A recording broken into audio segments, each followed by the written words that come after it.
These four areas of criminal conduct alleged in the indictment are all linked to one another because money generated from one set of crimes was used to further other crimes, typically in the form of payments designed to string along victims so as to prevent Mr. Avenatti's financial house of cards from collapsing.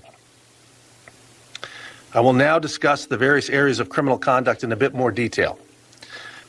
The first area of criminal conduct discussed in the indictment alleges that Mr. Avenatti committed wire fraud in relation to funds, more than $12 million in total, that he received and held in trust on behalf of his clients.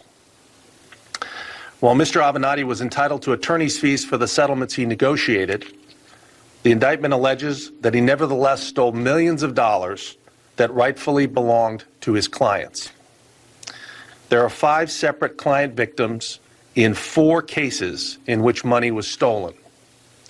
The indictment outlines how Mr. Avenatti's embezzlement scheme typically operated.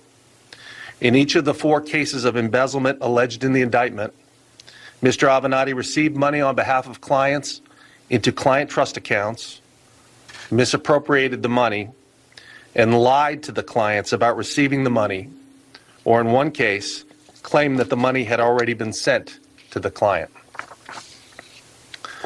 The first client victim detailed in the indictment filed a lawsuit alleging that the County of Los Angeles violated his constitutional rights and that he suffered severe emotional distress and severe physical injuries, including becoming a paraplegic.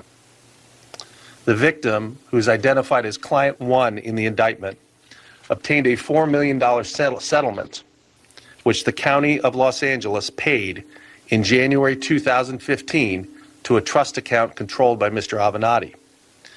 But more than 4 years later, Client 1 is still waiting to receive his portion of the settlement.